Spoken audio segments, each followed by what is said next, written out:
Are you tired of feeling burned out? I know I used to feel burned out all the time. And then I discovered some tips, tools, and strategies to go from burned out to balanced, beautiful, and abundant.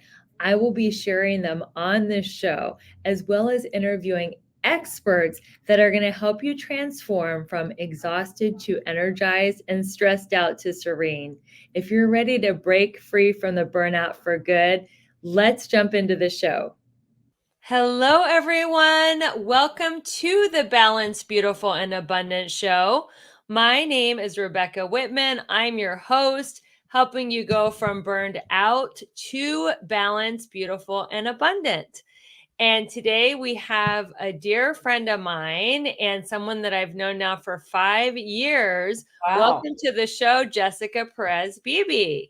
Thank you, Rebecca. I'm excited to be here. Thank you. So great you're here. I had so much fun speaking on your summit that I wanted to continue the awesome connection here on my show. And it's just perfect timing because you've just come out with your book, The North Star Method. Congratulations. Thank you so very much. And thank you for giving me, an opportunity to come and talk about it because it's such an exciting, thing when somebody puts out their first book, right? Anyone out there who's written a book or has a book on their heart, it is, just an exciting moment. So it launched a couple of weeks ago and it's doing really well. It hit #1 in journaling and bestseller in healthy living and self-help, spiritual self-help. And so we've got a lot of that to talk about, but also I'm just happy to be here and answer any questions that can support your audience. Amazing. Well, let me tell my audience about your illustrious background. So, Jessica Perez-Beebe is a #1 best-selling author of the books you just described, The North Star Method, which is a transformative guide praised for blending spiritual wisdom and practical strategies to help people achieve their vision. And she's had over 2 decades as an entrepreneur and a transformational coach. She has built 4 companies from the ground up and now leads a multi-million-dollar sales team for a top online coaching company. She is known for her no-nonsense approach. She is balanced and warm and relatable and inspires her clients to reach high performance results without the burnout. In her downtime, Jessica enjoys cooking, reading, writing, painting, and spending time with her husband, 2 kids, and their beloved poodle. But she forgot to say she's a fitness competitor because when I met you, Jessica, you were coaching a leadership program that I was in, and it was crazy 16-hour days. Yes. And I was just blown away by your discipline to train and follow Yes. your meal plan and all the stuff. So you have been just disciplined your whole life. Well, not my whole life, but Maybe not. Tell us your story. Let's start with yeah, that. right. Tell us your story. How did you get to be doing what you're doing? It's so funny though. I love that you share that because you're right. I completely forgot that when we met, right? It was in that container of those intense hours. And I was literally 2, 3 in the morning, going to the gym instead of hitting the bed and eating my, pre-portioned meals and all of that. But that's what it takes in that sport of bodybuilding. So yes, I am also a pro bikini bodybuilding athlete in the biggest bodybuilding organization in the world, the IFBB, for anyone out there who is a gym geek. But no, I was not always that disciplined. I think I was destined to be, but I grew up, like maybe so many people who end up taking a more structured path. I grew up with not much discipline, right? Or not many boundaries, not just, super loving family, but also a lot of chaos. Single mom, very, very struggling, financially and all of that. So it's interesting, the path that I took. You were a single mom or you were raised by a single mom? I was raised by a single mom, my brother and I. She was 17 when she had me. So a young single mom. And, we lived in low income housing. We moved around a lot. So we were exposed to all of the things that you could imagine we were exposed to. And so there was a lot of instability. and things like that. And I think a lot of that drove what is already probably natural in me. It's like that nature and nurture thing, right? If you got a little bit of the nature, then whatever happens in your when you're being brought up is going to impact one way or the other. So I think that's kind of what led me on the path to uh, seeking structure and control, to be honest, and regimen. And, that kind of made me feel safe for a long time. And I always say, there's no shame in what birthed your drive and your ambition. That's just part of it. It is part of our journey. As we get older and, we do more personal development and healing and all of that, and we seek to grow spiritually, not just with achievements, right? And I actually talk about that in my book. What happens is we're able to evolve and set different boundaries and maybe still be definitely still be ambitious, but for different reasons, right? More intrinsic and more just more intentional without the need for the external validation and all of those things. And at the same time, it's just part of the process. So yeah. So how did you go from growing up, in a lower income family to being a transformational coach and a best-selling author? Like what was the journey like? I know we don't have time to go through every Yeah. step of the journey, but what were some of your What was the journey like? There's a little bit of this that feels a little bit woo-woo and esoteric. And then there's another part of it that is very strategic and, thought out. And so, and what I mean by that is I can remember at a young age, just literally saying to myself and feeling like, I am not supposed to be in this environment forever. Like this is like, there was just something about me that felt like there's something different for me. Right. And people who are listening, probably there's so many women and men, right, who have that feeling, right? Like you're just meant for more. You're supposed to be doing something different. And you feel different maybe than everyone around you. So I always had this drive and curiosity about what was outside of my environment. And so when I was old enough to recognize some of the things that could help me get out of that environment, that's really what I started to focus on, right? Like really academics and things like that. I was the first person in my family to graduate high school. So you can imagine, yeah, that's a huge thing, right? You don't think of that here in the US. Even though I had everyone in my family is very smart and very creative and but I was first generation in this country, although Puerto Rico is a part of this country, but my parents were born in Puerto Rico. And, so I was the first kind of Americanized, So where were you raised? What part of it? I was raised here. No. So that's what I mean. I was kind of like the first generation here. Where are you from? I'm from Wilmington, Delaware. That's where I was born and raised. And yeah, my family is all natives of Puerto Rico. And most of them have all been here, since they were teenagers my mom and, my grandparents came as adults. But so, I think, like I said, there was just kind of a knowingness inside and I followed that feeling. I followed that feeling. I followed that calling. I remember many moments and like 2 or 3 very distinct times in my life where I could almost would remove myself from the circumstances that were going on and I could look down and I could see it and I could really feel detached almost. And I just knew that I was just here for a time and that this wasn't going to be the circumstance, because there was a lot of, really tough circumstances. And so there was something that just kept me wanting better and wanting more. And then I just really sought that out. And then, to give credit where credit's due, I had people who noticed that in me. Right. And so I think, women, men, all of you who are listening, and women especially, that's our demographic of audience. Like, think about the people that made a difference in your life and to me, one of the biggest ways that you can return that is to go out and be a mentor and an inspiration for others, right? Because I think about those people, whether it was, an aunt in my family who was able to provide some kind of security, sometimes when I didn't have it at home, or a teacher in middle school who noticed the curiosity and all of that in me, and really started to nurture that in me. And so I ended up getting a full scholarship to a private, all girls prestigious high school. And that really changed everything for me because I just got exposed to a different culture and different opportunities. And then it just kind of went from there, just taking opportunities and seeking them out, right? Seeking them out and then taking them when they were in front of me. But, lots of bumps and bruises along the way.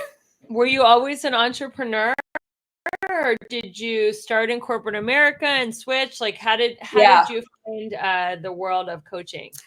Yeah, great question. So it's funny. People in my family tell me I was always an entrepreneur. They're like, in high school, remember you used to sell us Avon and things like that. And I never thought of that.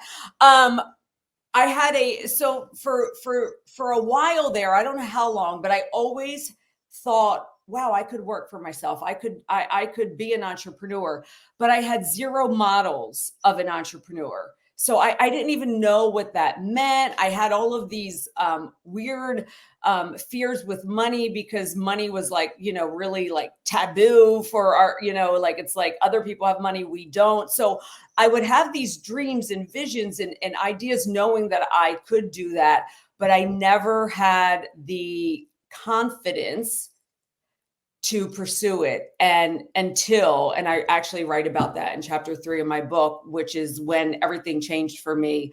I was just turning 27. I was 26, just turning 27. My mother had just turned 45 a few weeks prior, and she was killed instantly in a car accident. Oh my God, I had no idea. Yeah. So at that time, I was working in a quote unquote corporate world just for about a year. And I was flying to France. I was, kind of, everybody in my family, like, wow, you've made it. You've got a great job with benefits, all of that. I hated the job. I hated my boss. I wasn't even really great at the job. But again, I never felt, I didn't know how to just go out and be an entrepreneur, So that was a huge wake up call for me. I mean, literally, I remember, when I had just come home the night before from a work event in Florida, and my aunt called me to her house. And this was one of my mom's younger sisters who I was really close to. And she's the one who told me. And it had just happened that morning. And as you can imagine, it was just shocking and life-changing. But I remember being going into her bathroom and, just being in a ball on the floor. And I remember distinctly this, it wasn't an audible voice, but it was a voice in my head that said, life is now. My company is called Live Now. And it just woke me up in such a way that I can only give that glory to my mom, to God. I don't know if I would have ever pursued my dreams if that, maybe I would have, maybe it would have taken longer, but it was an instant reality check that, wow, I don't have more time. If I'm going to take these chances, I got to do them now, because my mom wanted to be a writer. My mom wanted to do all these things, and she never felt ready. She never felt worthy enough. And she took all her dreams with her to the grave. And I just said, that's not going to be my mom's legacy, And so that changed everything. And I quit and put myself through massage school, started a local massage business, traveling sports massage company. That was my first business at 27. And then I built 3 more companies from there and sold a company. And now what were your other businesses? I had a personal training studio, and then a local gym that we grew 3 times, and into another location. I sold that. And then I had my online coaching company as well. So yeah. And now this has been a big year for you, because not only did you reach your first best-selling book, you also purchased your dream house. Yeah, well, it's like the second dream house, right? Yeah, so I thought we had our dream house, and we were living about 10 years kind of location independent. So we were overseas, we were, you know, living out all the things that I had wanted to live out, and it's been great. And so we just recently, what you're speaking about is are returning to our hometown. And so we settled in our new house in our hometown of Wilmington, Delaware, to be closer to our family. So we've gone and done all of that. We had what we thought was our dream house in Washington State, surrounded by all the greenery and all that. And it's been great out there, and we love it there. But my heart's been calling me back to my hometown to be with my family. And also because I'm really at the stage in my life where I want to give a lot, and I want to give at my local community, like the community I grew up in. So that's really what's kind of next for me. There's a couple more books coming. There's just philanthropy. There's, a lot of that, probably a local business coming in the next year, like another new brick and mortar business. So yeah, so you know how it is. It's like, when you keep and this is what I talk about in the North Star method, right? And so the subtitle is How Vision Can Save You When Goals Fail You. And I really attribute this to how come, like, people ask me all the time, how did you create this transformation? I transformed my body. I was 25 pounds overweight. I used to be a smoker, a heavy drinker, like in my 20s. Nobody in my family was healthy. And then I got this. Are you sober now? Well, I was just like, I was just a drink, like a 20-year-old. Yeah, I wasn't like a, alcoholic or anything. Right. But, every night, hanging out the bars, drinking bar food, that type of thing. I worked in a restaurant, that kind of, but I looked around and, my grandparents had type 2 diabetes. Everybody was a smoker, and I just said, I don't want that life for me. And just to give you guys like a quick snippet of the difference between being goal driven and being vision driven. When you are goal driven, for instance, I could have set a goal to lose 20 pounds, which people do, right? They want to lose 10 pounds to fit in their wedding dress. After the awesome honeymoon, they gain 15 pounds, right? Rightfully so. They're having a good time. But when you have a vision, my vision really was about me living a long, healthy, vibrant life into my senior years. I had no attachments to numbers, weight, nothing like that. Like, I didn't have any limits, right? Goals are they're limited, right? And they're time bound. And what I wanted was like, wow, I envisioned me. I thought then like 50 was like old. I'm going to be 50 in a year and a half, right? But into 60s, 70s and all of that, just being healthy and vibrant, et cetera, et cetera. Because of that being the vision, then I just started making decisions daily that match that vision, right? Like, well, what does that future Jessica at 70 who is doing yoga and is, walking around in a bathing suit and feels, like just walking around in a bikini as a 70-year-old. I can exactly. And like, what does she do? What does she choose right now? And so the vision just took a life of its own. I never at that time would have ever been like, oh, one day I want to be a professional physique athlete. I would have never in a million years thought you could even pay me to be like on stage doing something like that. And that's the power of a vision, is that it takes on a life of its own. It's not bound by your limited mind, which is how goals are set.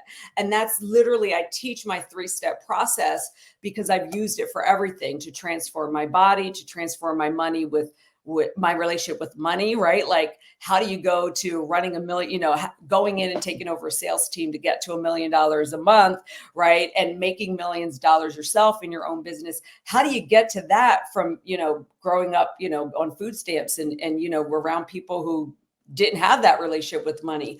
It's all in here. It's the same. So what is your 3-step method? You got to get the book. Oh, but to break it down, the method, just broken down into little words, and it's deeper than this, is see it, clear it, Mm-hmm. be it. So the clear it in that second step is really critical. And it's the clearing out all of the clutter, the mental clutter, the limiting beliefs, the old beliefs. It's how do we clear that and replace it? And then how do we be the vision that we have for ourselves before we even have it? And it's like, if you read the reviews on this book, I mean, it's getting such amazing reviews, which is, I envisioned that this book would be a book that would sit on people's, nightstand, and it would be pulled out, every month or year, like the books that I grew up reading. Right. And so I even have a journal that goes with it. And you don't need the journal. You can do the writing prompts in here, but it's literally people are writing the reviews exactly how I envisioned it, which gives another credit to the method. So it's a 3-step method that I've used to achieve everything in life. I manifested my husband in 2 days. Oh my God, you have to tell us that story. Let's Yeah, hear about your love it's life pretty story. much this method distilled down into like 2 nights or to 1 night. I sat down, and now, of course, it was kind of building for Of months course. because of the work, that I do.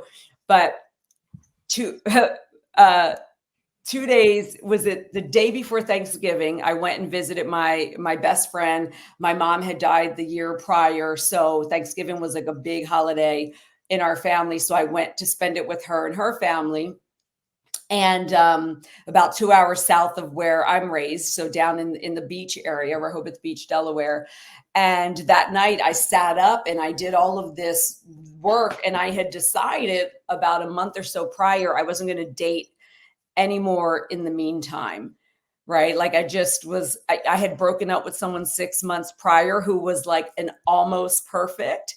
And it was one of those moments where it's like, wow, I have to break up with someone, even though there's nothing wrong. Nothing's going wrong. But I knew it wasn't my forever person. And I decided, you know what? I don't want to casually date anymore. I don't want to, be intimate with anyone. I literally am prepared to be single for 10 years until that person that fits this comes along. And what I want to say, because this is super important, because people talk about manifesting and law of attraction and they get it wrong. You can't just sit there and wish for something and say a bunch of affirmations.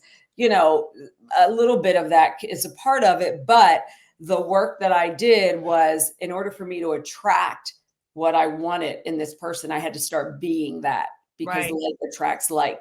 And so it was You through attract that. who you are, not who you want. That's exactly right. And so many people miss that, Rebecca, right? So I'm so glad you know that.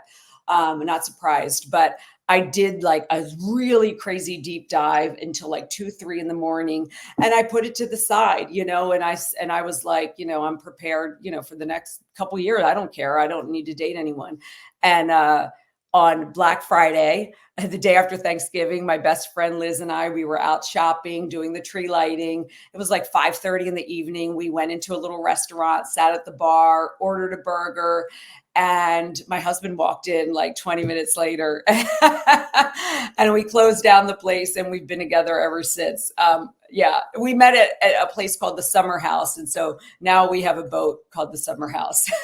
So what happened when he walked in? Did you recognize him right away? Did he recognize I was magnetically drawn to him. I did not think, oh, there's nothing like that. But I had such a physical, like it was just like really drawn to him. And I didn't know why. I didn't put 2 and 2 together, even though we had a great night and I left and all of that. And like, I didn't put any of it together until like our second date. And I was like, oh my gosh, this is what this is. So it was a really and I'm so glad that my best friend was a part of it, because it's like, I'm not crazy. This happened, she's was there for all of it. But it's not that story is not just rare to me. You talk to people who live like this, who believe like this, and you'll hear these stories a lot. And that's why I want to get this book into people's hands, because it's so simple, right? It's a simple yet transformative 3-step process. And what it's going to do is it's going to help you unlock your full potential. And you talk about getting out of the grind, right? How do you shift from the exhausting grind of the goal setting to-do list, right, to the liberating vision driven approach that is not time bound and has no limits and allows you to freaking enjoy life in the meantime, right? It's not when I get this, or, because it's the being, it's the process, It's not right? that if only I could have this, then I'd That's be right. happy. Yeah. So Yeah. how do you do that? How do you have big goals and dreams and enjoy the journey without getting caught up in the comparison? Oh, why does this Yep. person have what Yep. I want? And how do you That's do that? that's literally all in here. Like, it's if you I teach you in here how to stop settling for small goals. Here's what happens. Most people set goals that they know they can achieve, right? Because you don't want to set something that you're not going to achieve, right? High achievers, at least, they will set goals that they know they can achieve. We have a lot of people who just set goals and never intend to go after them anyway. But a high achieving person, and I make the distinction in this book between a high achiever and a high performer. High achievers, and most high performers start out that way. High achievers are driven externally, right? And we need to check the boxes, and we need to have the to-do list to feel accomplished, and we need, right? But you end up just feeling empty. Nothing is enough, right? None of those accomplishments satisfy you. And there's always this empty feeling. And so why is that? And it's because those goals have never been connected to something bigger, right? And so your North Star vision typically is going to be with you for the rest of your life. It doesn't mean it doesn't change, or you don't, it doesn't evolve, but it literally becomes the umbrella for everything else you set underneath it. So when you've got goals that are attached to a vision, that's a whole different story, right? But the people who are burnt out and overwhelmed and either starting but not finishing, or yes, finishing, but at what expense, right? Their health, their Right. relationships, just their fulfillment, right? The shift into vision, being vision driven, is really a spiritual shift. And in my experience, and I've taught this to hundreds one-on-one, and I've taught it to thousands in groups. I've gone into companies and taught this. I've taught it at one of the biggest MLM companies to help their reps really get connected to a vision for why they're there, not just, selling and making Which dollars. MLM? A beauty box. Oh, The nice. beauty box or beauty bar? Oh gosh, they're gonna kill me. I don't know. A really big one. But they sell cosmetics and skincare, Nice. all natural stuff online. It's one of the biggest MLMs out there. Are you tired of endless diets and frustrating results? I know I was, and I didn't want to count calories, count macros, and I definitely didn't want to jab myself in the stomach with a needle to get the benefits of GLP-1. I'm so grateful I discovered the body transformation system. I have been on this easy to follow supplement program for a month, and I cannot even believe it. I went from 25% to 17% body fat. I haven't been under 20% body fat in my entire adult life. What I love about this system is it's all natural. It helps you regulate appetite, boost your metabolism, and burn fat. No chemicals, no needles, no harsh stimulants, no side effects, just results. All you have to do is go to the show notes to grab your sample. I can't wait for you to get the same results that I'm getting, and let's get lean and strong together. See you back in the show.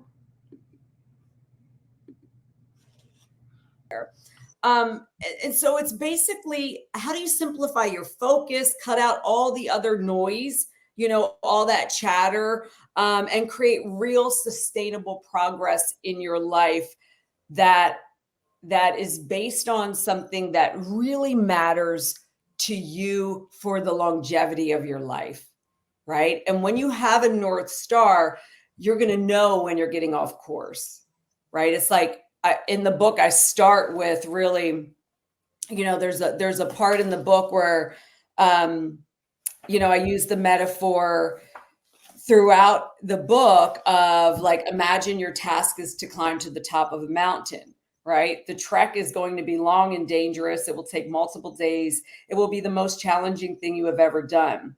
You have to climb this mountain alone. All you have is what you can carry on your back.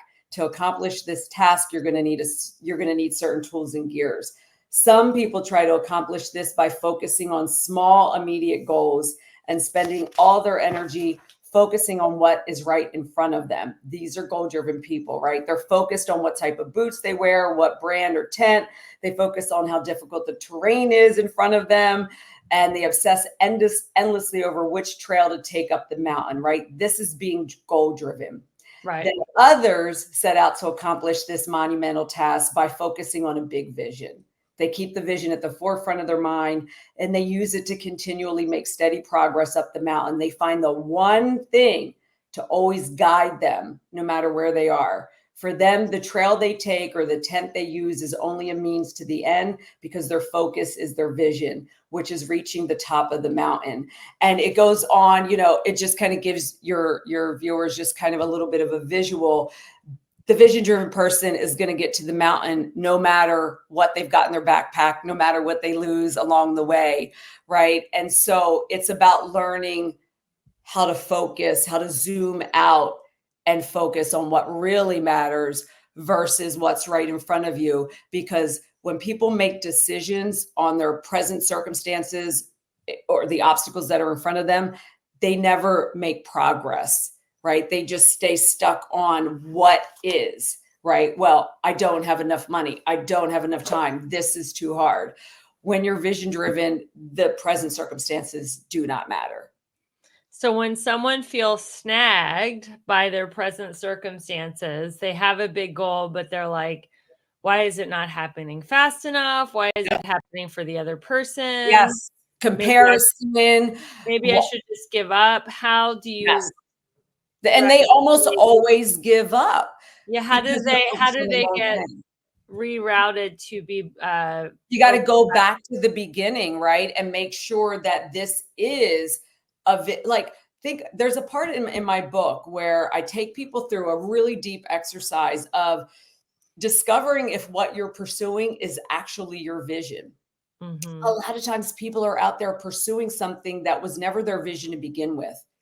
It could have been their parents' vision. It could be, somebody else in their life. It could be a coach's vision for them, right? Like we're coaches. And so you see this a lot where when people don't have their own product, service, or whatever that really came from their heart and their vision, you'll see a lot of times people trying to replicate what other people are doing. And it never works out because it doesn't come from them, right? And so there's so many people trying to replicate other people's vision, and it just doesn't work, right? It's just pushing a boulder uphill, and you just keep falling backwards and you push again, right? It's like the constant working hard. When you work from a North Star vision, that's when even the hard shit gets easy. Right? Like it's just, even if it's hard, it feels easy because it feels real. It feels connected. It feels you're not going to be, your whole life is not going to be over because some president is going to be president for 4 years. You know what I mean? Like it's zoom out, people, see the bigger picture.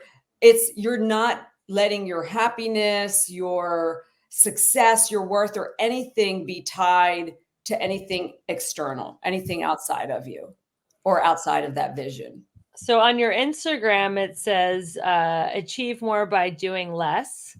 Yes. What does that mean? Yeah. So when you are goal driven, you're typically that busy beaver, right? We have a quiz like, are you a 10x thinker or a burned out busy beaver? A lot of people are surprised that they are the burned out busy beaver. Right? They're wearing that badge, like that busy beaver, like a badge of honor. And most people are overwhelmed and burned out because they're doing a lot of stuff that doesn't actually matter. There's a great book out there. I'm sure you've read it. Your audience probably heard of it. Get it if you haven't. The War of Art, right? Stephen Pressfield talks about this. People get so focused on the busy work that they never do the important work. The important work to me is the stuff that's tied to your North Star vision, right? The important work is writing a chapter every day for the book that you say you want to put out, right? Or doing the things you need to do in your business to get that going. Or, the important stuff is if your goal is to lose this amount of weight or to do whatever, right? You're actually prioritizing those things. You're not only doing it when you feel like it. But what happens is people get so caught up in the busy work, checking emails, washing clothes, doing all of these things that give you a false sense of accomplishment. And hear me on this. High achievers are really good at taking on a bunch of new things, saying yes to everything and to everyone because it makes you feel accomplished. It's not accomplishment unless you complete and you follow through with excellence, right? That's not accomplishing. It's just starting a bunch of stuff and never finishing, or starting a bunch of stuff and doing it, very mediocrily. That's not a word.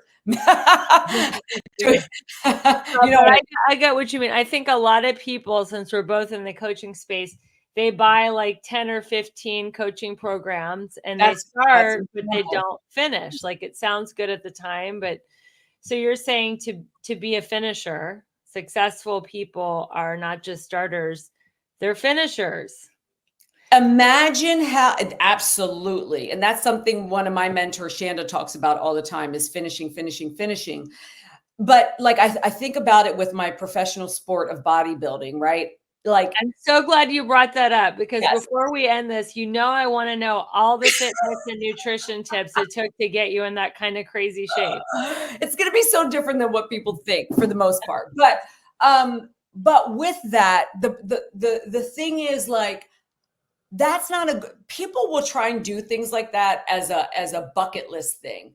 That's okay. It's not healthy to do something like that. It's not healthy to do any extreme sport just as a bucket list thing, right? It's got to be a part of your lifestyle. Anything that you do to an extreme, like for one, it's just not, it's not healthy, but it also speaks to what we're talking about, doing things that aren't connected. Like I didn't just decide to do this as a bucket list thing. It just fell into me because of the way that I was living and this was my lifestyle. And then it just was like, oh, this is what I'm doing every day anyway. And people are telling me I could be really competitive in this. Great. I would be training and doing these things like this anyway. You know what I mean? Like it's my lifestyle. It's part of my vision. It makes me feel good. I don't feel deprived. Now, yes, any kind of sport, when you're getting down to the wire, you're depriving yourself of some things. That's literally, you're sacrificing for what you want. That's going to be like that with anything. You're delaying gratification for the actual thing that you're going for, right? Whether it's a business or whatever, right? You're not spending all that money so that you have it for the thing that you need. So it's the same thing when you're dieting and training and all of that. And because it's my vision, I'm not when we're 16 hours coaching in the training room, I'm not then saying, well, I'm going to go to bed and not train. No, yes, it's not convenient. Yes, it doesn't feel great. However, this is what I mean by when you're vision driven, the hard shit is easy. Yeah, it's hard. It doesn't matter. It's easy for me to do hard things when it's connected to my vision. It's not easy for me to do hard things if I could care less about it, right? Like, and that's why I say it's got to be your vision. There's very few people who are going to want to do the type of stuff that I do when it comes to bodybuilding. It's not part of their vision. Why would they do that to themselves? Right. So that's why I say to people, you don't really want to know my training regimen and my dieting because it's not going to match what you're willing to do because your vision is different, right? You know what I mean? So does that make sense? Yeah, but for the average woman who is a high performer, doesn't want to be a professional bodybuilder, do you have any good nutrition or fitness tips? Yep. And it's, you guys, it's not going to be what you think. Okay, tell us. For fitness, find something you like to do. Mhm. That's it. Anything can work. If all you care about is general fitness, you want to be doing something that gets you sweating a little, right? So that you're getting a healthy heart, and you want to do some resistance training, which is super important. Women, do not skip resistance training. You don't have to lift heavy like a bodybuilder, but you do need to do resistance training because it helps you preserve muscle. It's the thing that gives women all of the curves, what they call toning. That's from muscle. You don't get it unless you have muscle. And it keeps you strong, keeps your bones strong. So very simple. You could do that if you want to jump on a trampoline all day. You could do that in a dance class, right? And then just pick up some light weights. You don't have to be extreme, but you do have to do something. I always say do something you like, because you'll keep going back to it even on days where it's like, oh, I'm tired. At least it's something you like. I just gave one of my friends this advice because she used to be a dancer, and she's like, oh my God, I just can't with the gym anymore. I'm like, go take a dance class. She's like, oh my God, I didn't even think of that. So sometimes it's just something that simple. In terms of food and diet, do not get caught up in all of these extreme diets of has to be paleo, has to be vegan, has to be this, that, or the other. I hate to tell you this, but when it comes to just pure weight, it's calories in and calories out. It really. Now, when it comes to other things, you are going to have to pay attention to your body. We're not all the same. So how you digest proteins and how you digest carb, different things like that. If you've got poor gut health, none of those diets are really going to work for you in the long term. The only reason a paleo diet works for people is because they're eliminating an entire macronutrient. They're not eating any carbs, right? The only reason that the all fat diet works is because they're eliminating, well, that's like paleo, they're eliminating all the carbs. And it's on the flip side, when people eliminate all fat, they're just eliminating, and you don't need to do that. You can eat everything. You need fats, proteins, carbs. And if you love to be vegetarian, just make sure you're getting, proteins, fat, and carbs. If you love to eat meat, you still need to get carbs. So it's not anything extreme. It really isn't. It's Great. just, yeah, find When what you were works. training, when you were training to be a professional bodybuilder, did you lift heavy? Yes. I lift heavy for a good part of the year, like the off season. And then when we get closer to what we call our prep season, which can be anywhere from like 8 to 16 weeks, we're not lifting as heavy. We're doing more higher volume and things like that. And it changes with each athlete, because with bodybuilding, it's all based on the person, and you're trying to get symmetry. So some people hold more weight up here, some more at the bottom. And so it really just depends. There's professional bodybuilders who are vegetarian, not a ton, but there are. And I say not a ton just because I think it's just the culture of bodybuilding is bodybuilders like meat. Yeah. Doesn't mean you can't do it without it. You certainly can. And so a lot of it comes down to, honestly, the way most of our food is so processed and has so many pesticides. That's a lot of what you've got to be really mindful of. And so I like to do elimination diets here and there just to see if anything's irritating me. When I'm in prep season, I stick to like the carbs and the proteins that I know work for me, because I know there's stuff that I eat that causes me to be more bloated and more lethargic. If I want to have them, I'll have them. I just know the price I'm paying, but I'm not going to have them when I'm, in competition mode. Yeah, I saw your Instagram where you were drinking a Diet Coke. You're like, sometimes I, like to be a human and have a Diet Coke, right? Yes, especially when I'm in prep mode, when you're like removing everything. It's like, ooh, just to have a little of that. And guess what, people? I'm not drinking it. I know it's not anything healthy, but you've got to have some kind of quote unquote like normalcy, like whatever it is for you, right? Right. Like, so yeah. So what would be a typical day of eating during your pre-bodybuilding competition? 5 to 6 meals a day. Mm-hmm. A lot more food than people think, but it's always weighed and measured. And the reason why people think that's really crazy, but the reason why, and this is the same with anything in life, including your bank account. If you are not measuring it, you are typically overestimating or underestimating. And it's the same thing with food. And so that's why this is very specific to bodybuilding. All sports are not like that. You know what I mean? Because so it's just that's, Yeah. it's not the case. In endurance sports, they are just eating a lot of carbs and protein and fat, right? They're eating a lot because they're burning a tremendous amount. And they're not having to maintain as much muscle, right? So it's all sports are different. So for mine, that's, yeah. So I would be eating 5 to 6 meals a day. When I'm in my off season, I stick to like 4 meals a day. I just spread them out a little more. And because I've had years of experience, I know what foods work for me and what foods don't. But a lot of that is trial and error, and your body changes, right? Like I can hardly eat chicken. But in the beginning of my bodybuilding career, I ate a lot of it. Well, guess what happens when you eat a lot of the same food? You can develop intolerance. Yeah. That's why you should mix foods a lot, get a variety. So little things like that. My body processes carbohydrates really well because of my metabolism. And so I can get away with some more than like another girlfriend of mine who is a competitor.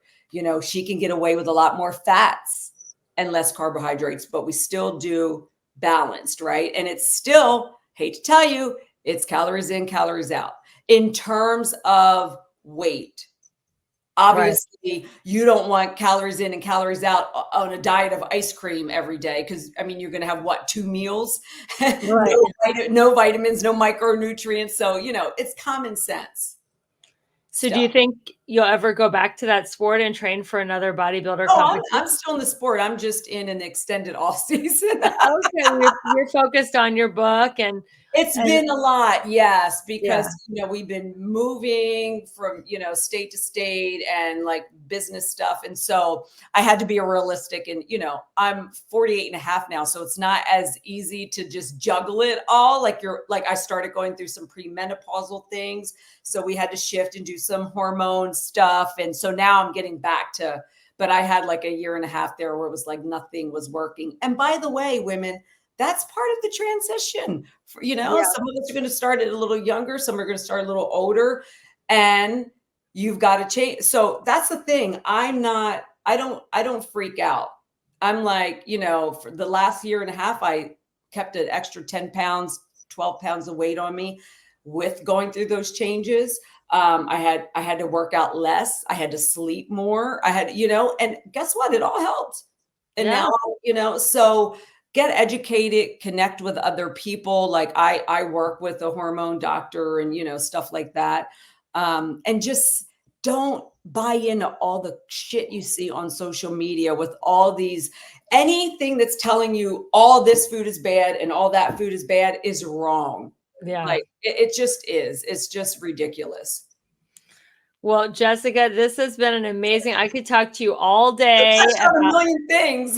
I know we touched on a lot because you're so interesting and you have such a diverse background. And I really love that you've been a rags to riches story. You're living the American dream. It's so inspirational.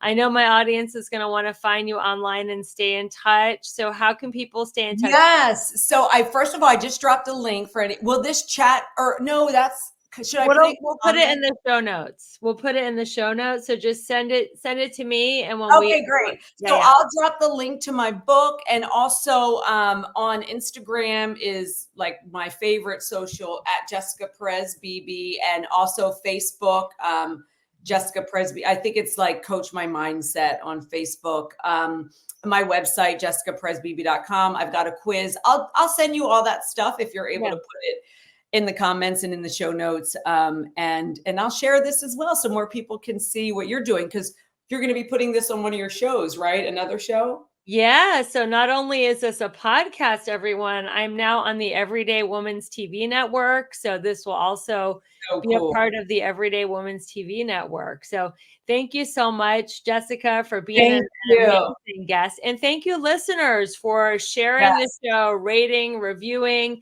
keeping this message going that you don't have to live life burned out. You can be balanced, beautiful, and abundant. So if you haven't left a 5-star review, go ahead and do that. Share this episode with a friend, grab her book. And until we meet again, keep your vibe high and magnetized. Bye, everyone. Oh, I love that. That's high and Thank you for listening to another amazing episode of the Balanced, Beautiful, and Abundant Show. I hope you found great advice and actionable tips. Don't forget to share this episode with a friend. And if you loved it, rate, review, and subscribe. We are so excited to watch you transform from burned out to blissed out as you continue with us on this transformation journey. Until next time, keep your vibe high and magnetize. Imagine looking back at the end of 2025 and saying the best decision I ever made in the entire year was going to the Mindset Manifestation Retreat in Playa del Carmen, Mexico with Rebecca.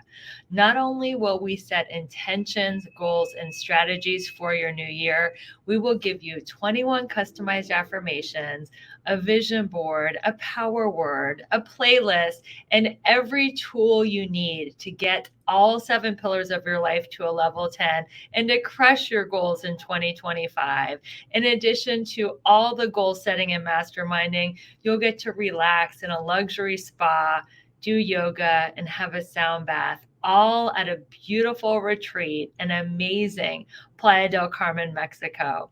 And if you can't make it all the way to Mexico, which I know you want to do, and I can't wait to see you in Mexico, I'm having a little mini version of that on December 29th. It is a free training I do every year for my community called the New Year, New You Workshop, where you will get 21 customized affirmations to make sure that 2025 is your best year ever. Go to the show notes to learn more. I'll see you at the retreat.